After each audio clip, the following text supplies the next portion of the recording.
네, 여러분. 10주차 2차 시 영상 시작하도록 하겠습니다. 앞에서는 주홍글씨 주인공들, 아니면 줄거리 보면서 전반적으로 여러분들이 이게 어떤 내용이구나만 이해가 되셨으면 됩니다. 아, 이런 흐름이구나, 이런 내용이구나, 라고 하는 거 이해가 되셨으면 여러분들이 조금 이제 이거에 주홍글씨에 대한 여러 가지 분석들, 해석들, 이거는 제가 만든 해석이라기보다는 기존에 많은 사람들이 워낙 이 텍스트가 고전이고, 분석이라든가 아니면 좀 해석이라든가 많은 사람들이 언급을 정리를 많이 해놓은 텍스트이기 때문에 이미 많은데 그런 것들 위주로 좀 간단하게 정리해서 여러분들은 이 텍스트에 대해서 어떻게 생각할 수 있는지에 대해서 좀 이해를 도울 만한 것들 몇 가지 정리를 해보도록 할게요.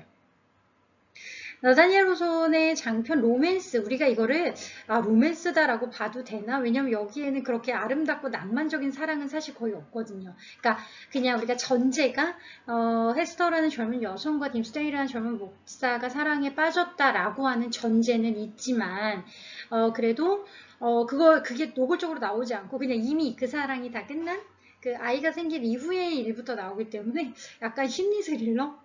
아니면 비밀을 파헤쳐가는 어떤 좀 추리물적인 요소가 더 강한데 그럼에도 불구하고 이게 아무래도 사랑을 전제로 하기 때문에 로맨스물로 보기도 하는데 주홍글씨를 발표한 것은 미국 문당의 지축을 흔든 일대 사건이었답니다. 당시 왜냐하면 이렇게 우리가 집중해서 간통을 저지른 피해자, 그러니까 피해자가 아니지, 간통을 저지른 범죄자의 심리를, 범죄자를 전면에 내세운, 그걸 주인공으로 삼은 소설이 사실 거의 없었기 때문에 그 당시에 이게 굉장히 이슈였대요.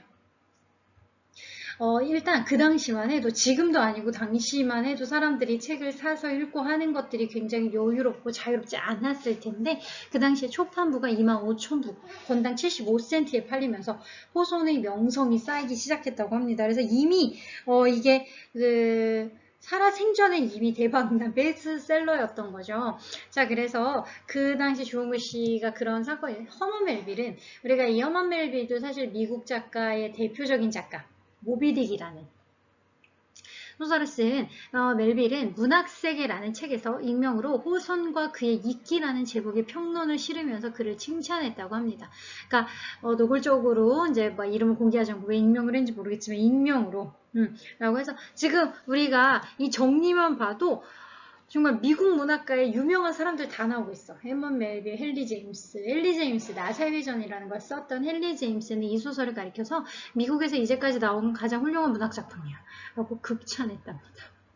그래서 여러분이 들어보셨을 법한, 아니면 들어보시지 않았다 하더라도 미국 문학계에서 워낙 유명한 작가들 것만 몇 개 본다 하더라도 이 사람들이 워낙 이 사람 이제 유명한 작품이야 라고 칭찬을 할 만큼 그만큼 당시 이슈가 많이 되고 화제성이 높았던 작품인 거죠.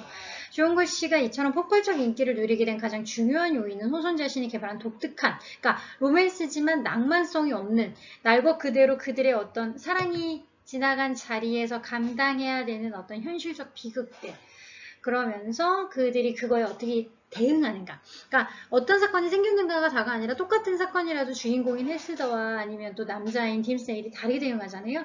그런 독특함 때문이었을 거다라고 우리가 해석을 할 수가 있는데 주홍글씨의 로맨스 작가인 호선은 우선 서사의 배경을 설정하는데 굉장히 디테일하면서도 꼼꼼하게 고민을 했다고 합니다.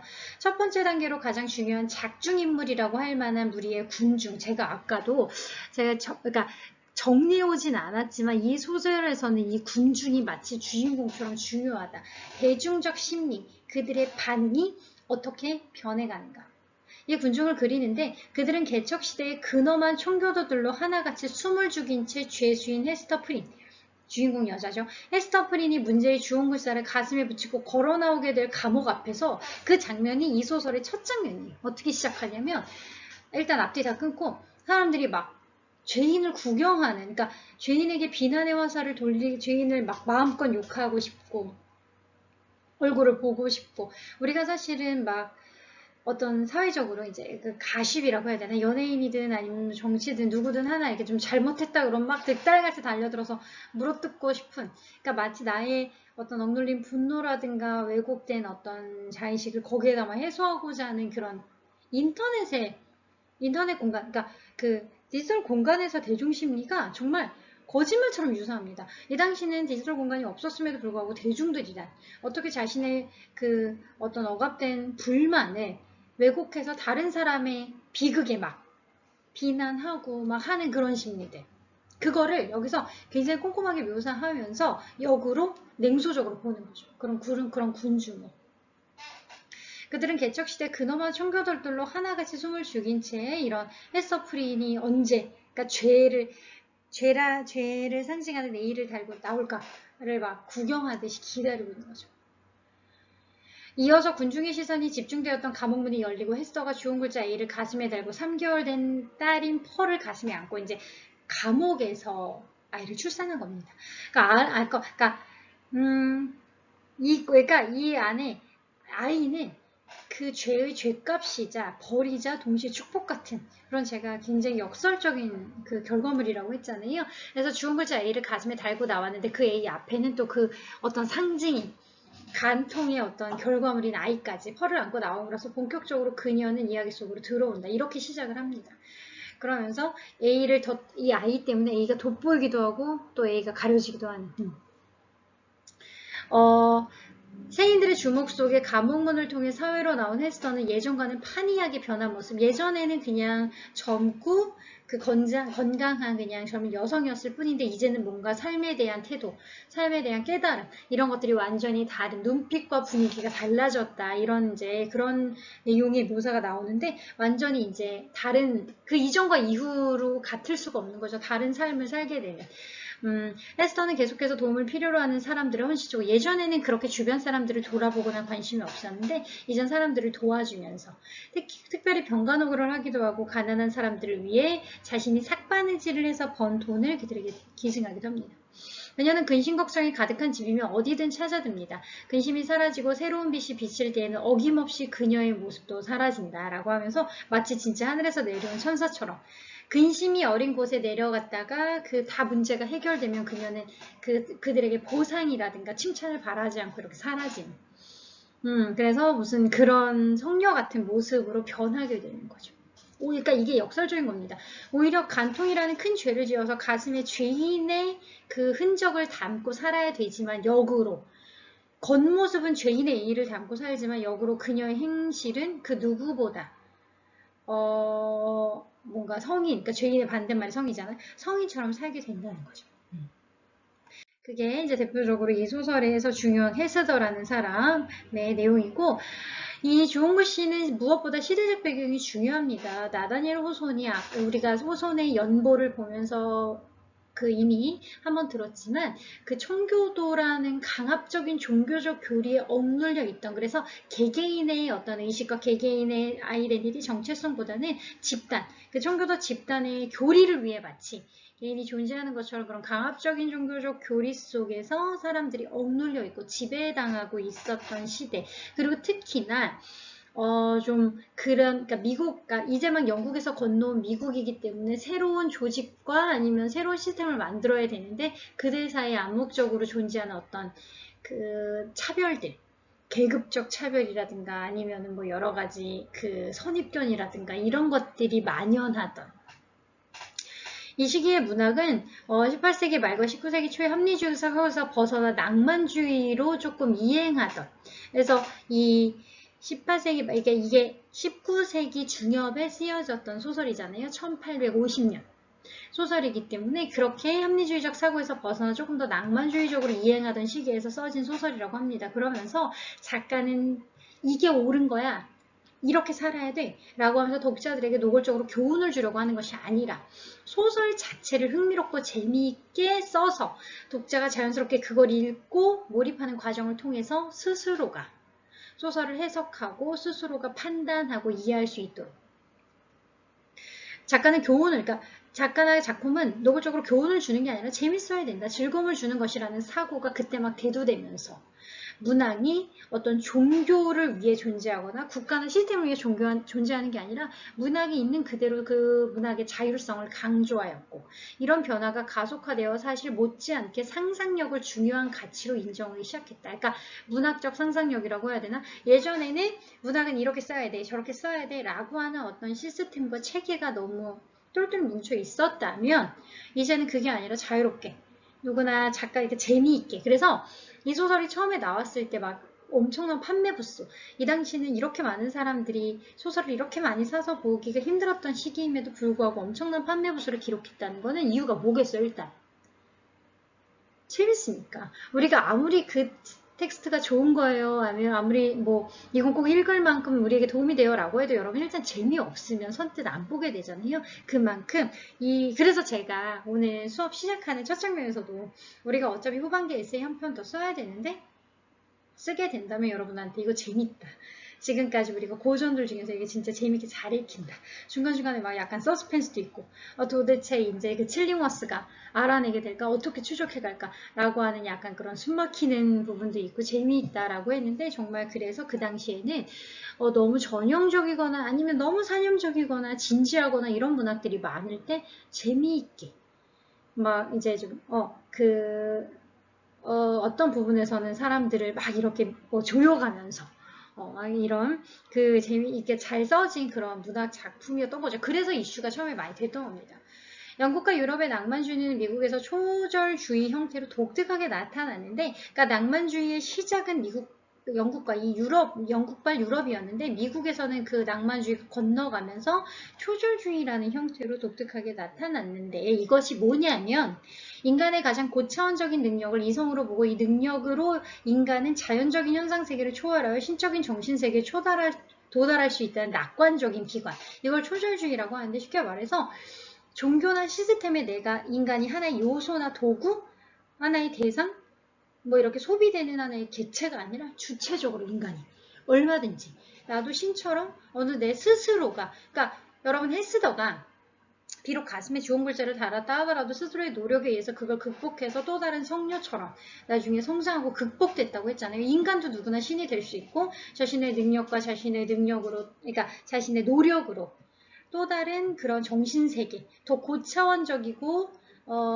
훌륭한 정신세계에 도달할 수 있다는 그런 낙관적인 비전을 이 당시의 문학, 낭만주의적인 문학들이 제시했다는 거죠. 그 대표적인 게 주홍글씨예요. 주홍글씨도 보면은 오히려 목사인, 그러니까 신의 목소리를 전달하는 목사인 그는 오히려 긴치를 감추고 뭐 하면서 이렇게 좀 뭐랄까 우리가 비난받아 마땅한 그래서 그런 사람인데 오히려 얘는 어때요? 이 교리에 반대되는 간통하지 마라라는 교리에 반대되는 나쁜 일을 했던 헤스더는 오히려 역으로 자신이 또 다른 목사보다도 훌륭한 그러니까 신적 지위를 획득하면서 사람들에게 진짜 살아있는 신으로서의 어떤 그 위치를 획득하잖아요. 그래서 그렇게 그러니까 종교의 시대를 절연하면서 새로운 낭만주의적 시대로 도래하던 시기를 잘 담아내고 있습니다. 그 중에서도 주홍글씨는 멜빌의 앞에 나왔던 허멜 멜빌의 모비딕 이게 여기서 나오네요. 여러분 미국인들에게 상징적인 문학, 미국인들의 어떤 자부심이자 자존심인 두 작품이 바로 호선의 주홍글씨랑 허멜 멜빌의 모비딕. 미국 사람들에게 우리의 고전이야. 미국의 어떤 정신적인 아니면 영혼의 어떤 길잡이야. 정신적인 지주야. 라고 할 만한 두 작품이 바로 두 개만 꼽아라. 라고 하면 호선의 주홍글씨랑 멜빌의 모비딕인데 그래서 이거 멜빌의 모비딕과 더불어 19세기 문예 부흥기 미국 문학의 어떤 하나의 상징적인 작품이 되었던 거죠. 그래서 이 주홍글씨에 대해서는 주홍글씨 자체가 워낙 이슈가 많이 됐다 보니까 주홍글씨에 대한 평가들, 우리가 비평, 이제 어떤 여러 가지 언급들도 굉장히 많습니다. 그것도 몇 개 좀 살펴볼게요. 그래서 주홍글씨를 사람들이 어떻게 평가하고 얘기했는지에 대한 거 좀 정리를 해봤는데, 유명한 작가들이자 이제 그 당시 활동했던 비슷한 시기라든가 아니면 조금 후반기에 활동했던 다양한 작가들이 어떻게 주홍글씨를 좀 평가했는지만 봐도 우리가 주홍글씨가 가진 상징성, 왜 미국 문학에서 주홍글씨가 그렇게 자부심이자 자존심인지를 좀 알 수가 있습니다. 주홍글씨는 1940년대 이후에야 전문적인 비평가들의 분석 대상이 됩니다. 그 이전에는 약간 대중소설처럼 제가 아까 굉장히 이슈가 많이 됐다고 했는데 뭐 분석의 대상이라기보다는 이제 대중들이 좋아하는 대중소설처럼만 언급이 됐습니다. 그래서 비평가들의 분석 대상이 됐는데 그러나 그 전에 두 명의 소설가가 흥미롭고 중요한 비평을 해놓은 약간 두 사람의 비평이 조금 충돌하긴 하는데 굉장히 재미있게 좀 이제 비평을 해놓은 게 있어가지고 제가 좀 정리를 해왔는데, 헨리 제임스, 아까 잠깐 언급이 됐죠. 그 나사의 회전이라는 작품으로 유명한 헨리 제임스라는 사람은, 주홍글 씨는 뛰어난 상상력의 산물인 것은 분명하지만 지나치게 상상적인 요소가 많아서 현실성이 부족하다라고 약간은 비판적으로 얘기를 했습니다.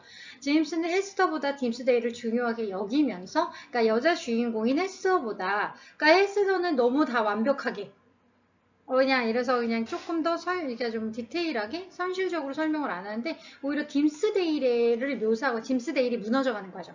그러니까 죄책감을 자기는 말로는 하나님의 목소리를 전달하는 목자라고 하면서 굉장히 표리부동한 거지.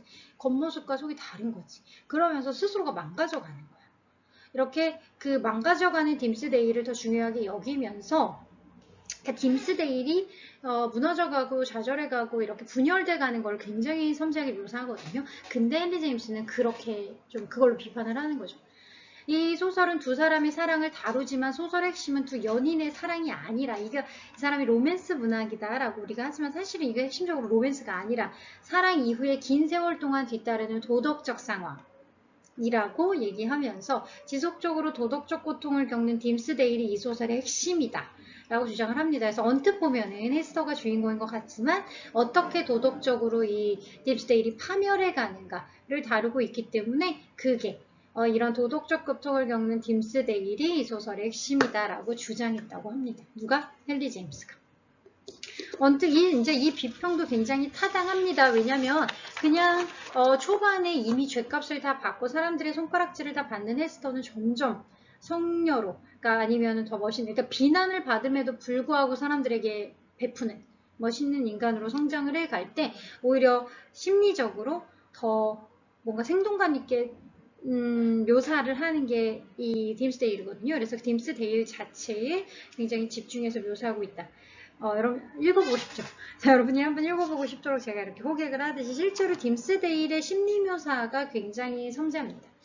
자, 그리고 D.H. 로런스라는 사람도, 로런스라는 작가는 주홍글 씨는 미국인의 분열된 내면 세계를 보여준다. 저는 이 로런스라는 사람의 비평에 굉장히 좀 공감을 했거든요. 왜냐하면 왜 분열된 미국인의 내면 세계다라고까지 거창하게 얘기를 하냐면, 미국인들은 표면적으로 밝고 쾌활해. 여러분들 아시죠? 우리 미드나 이런 거 보면은 막 그 사람들의 기본적인 낙천적 성향이 있단 말이야. 요사시에도 농담을 던지고 아니면 막 이렇게 늘 즐겁고 이제 밝게 인사하고 이런 낙천적 성향이 있는데, 표면적으로는 밝고 쾌활한데 표면 밑의 잠재의식에서는 어떤 악마적 파괴성, 그들이 서로가 이제 좀 혐오하고 미워하고 타인을 조금 배척하고 이런 것들이 자리 잡고 있다 라고 하면서 이렇게 정말 촌철살인적인 얘기를 한 거지. 이 소설은 미국인의 심층적인 내면세계 악마성을 드러내는 상징적 의미를 지닌 작품이다. 그래서 겉으로는 막 다 잘 지내고 웃고 쾌활하지만 그 안에 왜곡되어 있는 서로를 미워하거나 이렇게 하려는 그런 악마성을 드러내는 작품이다. 로런스에 의하면 주홍글 씨는 정신에 대한 미국인의 거짓 믿음, 에 대한, 그러니까 우리가 그럼에도 불구하고 우리는 이런 신적인 어떤 그 윤리라던가 우리가 지지할 만한 어떤 믿을 만한 게 있어라고 하는데, 그런 것들이 얼마나 허상인지 위선인지, 미국인들이 우리가 믿고 있는 어떤 신적주의나 이런 것들이 얼마나 거짓인지, 이런 위선을 보여주는 그런 대표적인 인물이 바로 딤스데일이다. 그는 정신, 순수, 이타적 사랑을 실제로 믿지 못하면서 이를 끊임없이 추구하는, 그러니까 자기는 다른 사람을 다, 이것도 한 사람만 속이는 게 아니라 그 지역의 사람들 다 속인 거잖아. 자신이 아이 아빠인 거를 끝까지 밝히지 못해요. 너무 겁쟁이야. 근데도 말로는 어떻게 해야 돼? 사람들에게 늘 좋으니까, 목사니까 아름다운 거, 세상의 건강함, 경건함, 순수함 이런 걸 얘기를 해야 하는데 실제로는 가장 반대에 있는 사람인 거지. 가장 위선적이고 기만적이고 나쁜, 그러니까 자신이 사랑했던 여자인데 그 여자 혼자 죗값을 다 뒤집어 쓰도록 하는 그런 사람인 겁니다.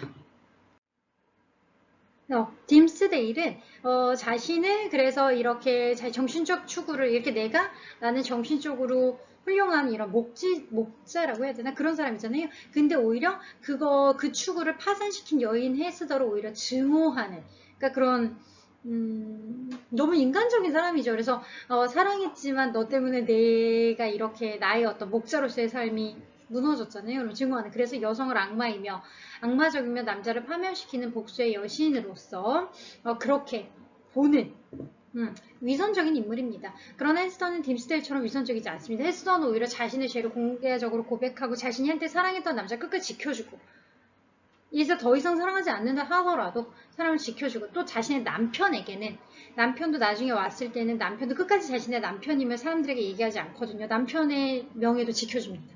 모든 죄값을 혼자 감당하는 거죠. 그녀는 자신을 낙인 찍은 남성적 세계에 대한 복수심으로 가득 찬 자기 내면의 마성을 정직하게 인정하면서 자신의 죄값을 다 뒤집어 쓰고 자신의 딸을 그냥 혼자 꿋꿋하게 길러내는.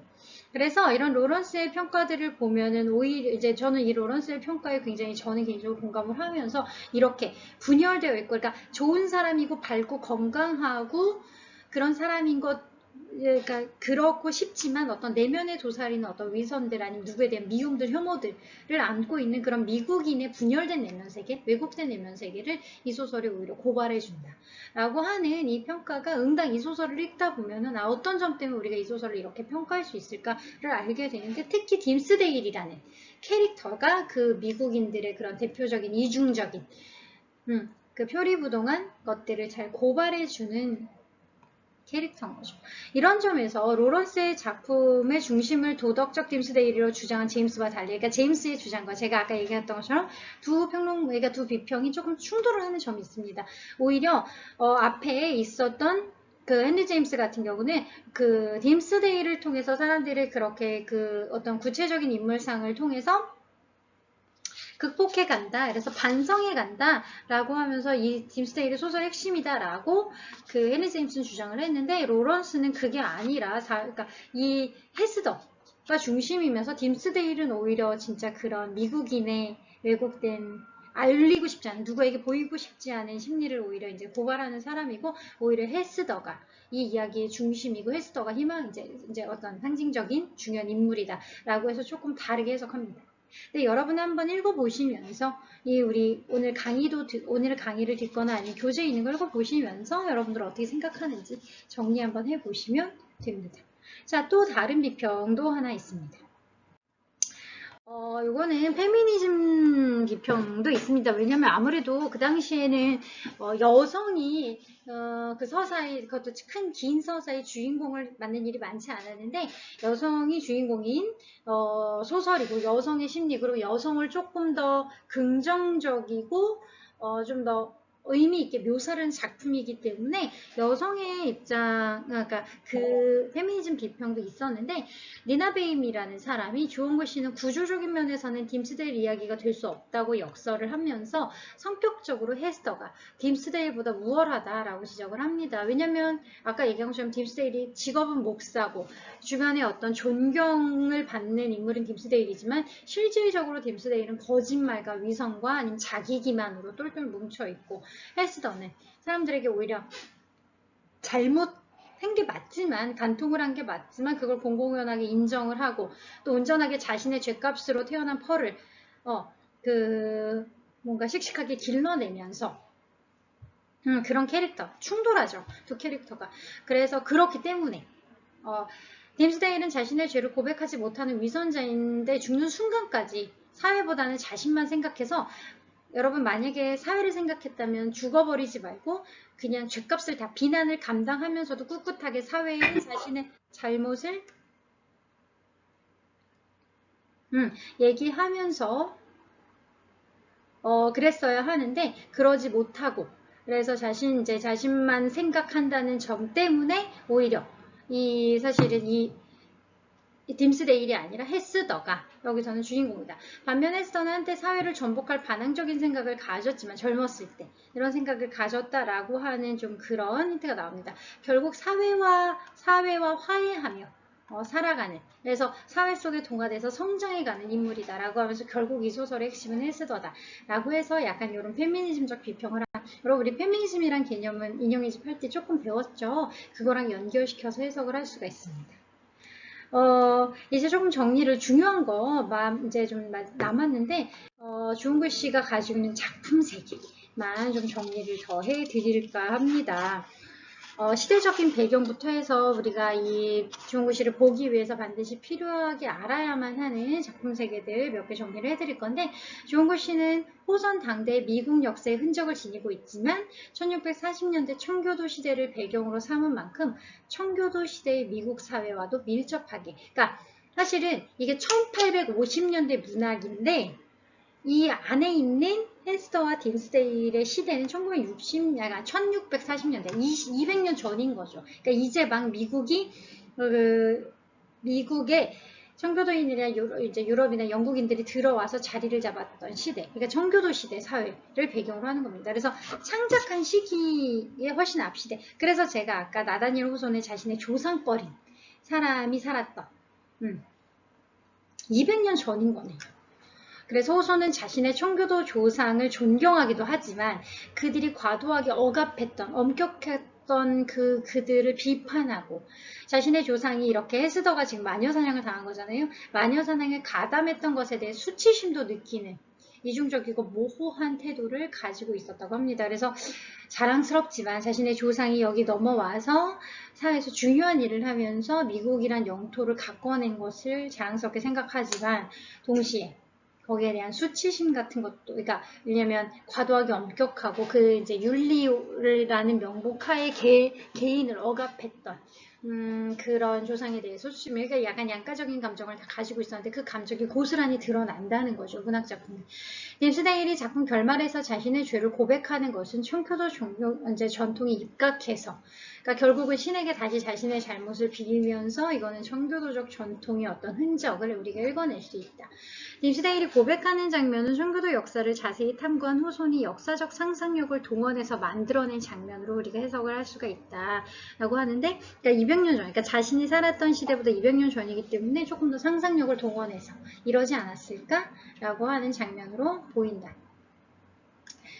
그러면서 호소는 의식적으로는 딘스데일에게 그리고 청교도 사회와 당대 미국의 이데올로기에 공감하고 있었어요. 호손도 이제 남성이기도 하고 또 자신의 그 조상이었던 사람들의 어떤 사회적 지위나 직업적인 계층들 때문에 공감하고 있었습니다. 근데 무의식적으로는 자신이 처벌하는 헤스더를 더 많은 애정을 가지면서, 왜냐면 헤스더를 조금 더 아름다운 인간, 좀 올바른 인간, 그래서 궁극적으로 우리가 추구해야 되는 인간으로 그려냈기 때문에 헤스더에게 더 큰 공감을 하지 않았을까라고 지금 우리는 호손의 의식을 미루어 짐작할 수가 있습니다.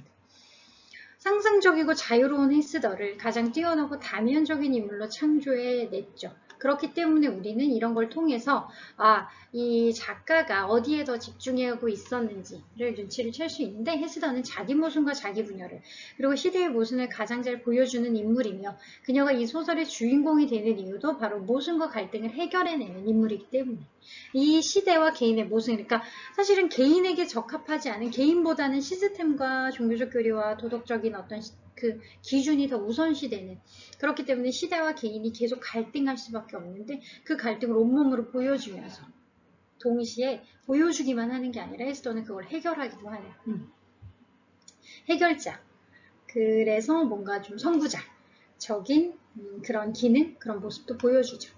이 소설에서 17세기 청교도 사회와 상상력의 해방을 선언하는 19세기 개인주의 시대가 대립을 합니다. 이런 대립이 청교도 사회와 헤스더의 대립처럼, 그러니까 17세기 사회와 이제 이거는 소설의, 이 17세기는 소설의 배경이 되는 사회죠. 그리고 상상력의 해방을 선언하는 요거는 작가가 글을 쓴, 그러니까 17세기, 19세기, 두 세기, 200년 차이가 있는데, 이게 그래서 17세기 청교도 사회는 그 아까 얘기했던 그 마을 주민들, 대중들 이 상징하는 거고, 헤스더는 조금 더 자신의 생각, 자신의 욕망, 스스로의 판단에 집중한다는 것 때문에 조금 더 19세기적인 그 과거나 종교와 시스템, 사회와 단절돼서 나의 아이덴티티, 나의 어떤 해방을 선언하는 19세기 시대, 그러니까 충돌하는 지점, 이렇게 두 개로 나눠지는 걸 소설에서 이렇게 해석을 해낼 수가 있습니다. 헤스더는 궁극적으로 길들여지고 봉쇄되지만 자신을 억압한 지배 이데올로기가 만들어낸 공식 역사의 또 다른 역사를 새겨넣죠. 그래서 우리가 조금 더 선구자적이다라고 하는데, 그냥 나를 억압했기 때문에 거기서 파괴되거나 외면하거나 도피하는 게 아니라 그걸 화해시키고, 그러니까 사람들에게 자신에 대한 평가를 다시 하도록 극복하잖아요. 극복하고 넘어서고 화해시키고 성장한다는 점에서 에스더의 이야기는 바로 그런 억압받은 자들의 비공식적인 역사의 흔적이다. 너무 멋있는 표현이죠. 그러니까 실제로 이 소설은 실화는 아니죠. 소설입니다. 그럼에도 불구하고 이 소설을 보다 보면 언젠가 한 번은 어떤 여성이 남성적 사회, 그리고 종교의 사회, 자신을 억압하거나 비난하고 마녀 사냥을 해야 하는 사회로부터 이렇게 누군가는 적극적으로 저항하며 자신의 목소리를 낸 누군가가 있지 않았을까? 그런 누군가가 있었기 때문에 사회는 변하고 좀 더 발전할 수 있었던 것이 아닐까. 그래서 어쩌면 어딘가에 있었어요. 이제 자신의 온 인생과 온몸을 통해 그 투쟁했던 누군가의 삶이 있지 않았을까? 있었겠죠. 여러분 분명히 있었을 겁니다. 모든 사람이 그냥 시대가 이러니까 어쩔 수 없구나 라고 할 때 누군가는 이렇게 온몸으로 투쟁하며 자신의 인생을 바쳤던 누군가가 있으니까 삶이 계속 변했겠죠. 휴 검사관이 발굴하고 후손이 복원한 에스더 이야기는 그래서 옛날에 실제로 이런 여성이 있었을지도 모른다라고 얘기하는 이제 퓨 검사관이라는 사람이 나오는데 그 사람이 발굴하고 그래서 나다니 후손이 여기에다가 살을 붙여서 복원한 에스더 이야기는 남성적이고 억압적인 지배 이념의 공식 역사에 이것도 되게 멋있는 표현이죠. 주홍색의 뚜렷한 자취. 그러니까 뭔가 주홍색이다라고 할 때 이 주홍 색깔이 주는 느낌이 있잖아요. 우리가 파란색이 주는 느낌, 보라색이 주는 느낌, 노란색이 주는 느낌처럼 주홍색은 시뻘건색과는 좀 다르지만 시뻘건색보다 조금 따뜻하고 온화하지만 그럼에도 불구하고 열정과 어떤 저항을 담고 있는 이런 주홍색이라는 특징, 이 주홍색이 뚜렷한 자취를 남깁니다. 그런 의미에서 주홍 글자는 매우 중요하죠. 그래서 여러분 다른 색이 아니라 주홍색이 왜 좋은 글자일까? 주홍색이라는 의미 또 한 가지는 글자라는 의미 두 가지를 여러분들이 다 생각을 해보셔야 하는데 왜 좋은 글자일까? 에스더가 청교도 사회에 길들여진다면 에스더의 반응과 열정과 상상력을 나타내는 금실로 수놓은 주홍 글자는 청교도의 색깔인 검은색으로 동화되어야 합니다. 그러나 작품 마지막은 검은 바탕에 여전히 동화되지 않은 검은색과 여러분 가장 검은색과 대조를 이뤄서 눈에 잘 띄는 색이 그러니까 그 청교도라는 게 검은색으로 표현한 거야. 사람들을 억압하는 그러니까 이런 까만 모든 사람이 다 똑같이 무채색 색깔이 없어. 그러니까 개별적인 인간의 색깔을 용인하지 않는 다 똑같아야 돼. 다 굉장히 천편일률적이어야 돼. 이런 검은색의 역사에서 주홍색 그러니까 나만의 아이덴티티 그러니까 검은색과 가장 충돌했을 때 우리 보색이라고 하잖아요. 눈에 잘 띄는 주홍색. 그래서 이 독자의 상상적 시야를 물들이는 주홍색을 보여줍니다. 그래서 도대체 이 주홍 글씨의 의미가 무엇인가?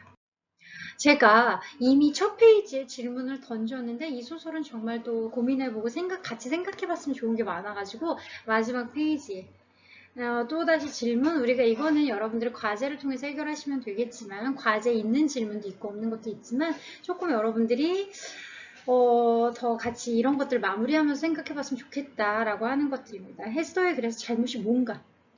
우리가 지금 1차시, 2차시 영상을 통해서 정리하고 있는데 진짜 우리는 에스더의 잘못이 뭔가 다시 한번 생각해 봤을 때 처음에는 그냥 쉽게 간통. 근데 간통은 누군가는 해서는 안 돼라고 죄라고 사회가 억압해 놓은 거잖아. 진짜 날 것 그대로 에스더의 잘못이 무엇인가? 있는가? 에스더의 죄는 용서받을 수 있는가? 만약에 에스더의 죄를 용서할 수 있다면 누가 용서할 자격이 되고 누가 용서할 수 있을까? 만약 여러분들이 아주 단순하게 생각한다면 남편? 이제 칠링워스라는 남편? 근데 진짜 그 남편의 잘못? 아니면 남편은 죄를 용서할 자격이 있는가? 여러 가지 생각에 꼬리를 물어서 생각해 볼 수 있겠죠.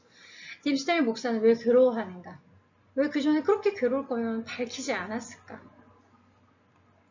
칠링워스 남편이죠. 이거 이미 여기서 제가 하나 이제 많이 이런 질문을 했는데 칠링워스는 그래서 아무 잘못 없는가? 그리고 도대체 그는 왜 그렇게 복수에 집착할까? 그러니까 복수를 끝낸다고 해서 자신의 삶이 더 나아지거나 발전하거나 자신이 행복해지는 것도 아닌데 그의 복수 정말 인간적인 거죠. 도대체 그래서 죄라는 것은 무엇일까? 우리 예전에 이미 죄와 벌이라는 수업을 했지만 다시 한번 죄가 뭘까? 라고 하는 걸 생각을 해보게 됩니다.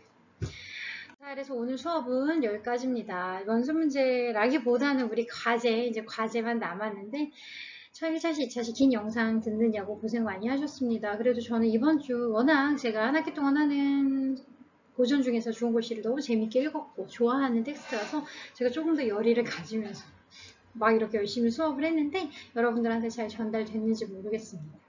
이제 여러분 몇 개 해도 제가 문항 정리해서 여러분들이 해결하셔야 되는 문항 정리해서 올려드렸는데 그것만 잘 여러분 생각 위주로 정리해서 올려주시면 이번 주 수업이 마무리가 됩니다. 1차시, 2차시 긴 영상 들으면서 강의 이제 강의 공부하시는 영 고생 많이 하셨고 일주일 동안 안전하고 건강하게 잘 마무리하신 다음에 우린 다음 주 수업이 아마 제가 알기로는 레미제라블 일 겁니다. 그래서 빅토르 위고의 레미제라블로 다시 우리 수업 영상을 통해서 찾아뵙도록 하겠습니다. 그럼 오늘 수고 많이 하셨고 우리 강의는 여기에서 마무리하도록 하겠습니다. 여러분 수고하셨습니다. 안녕.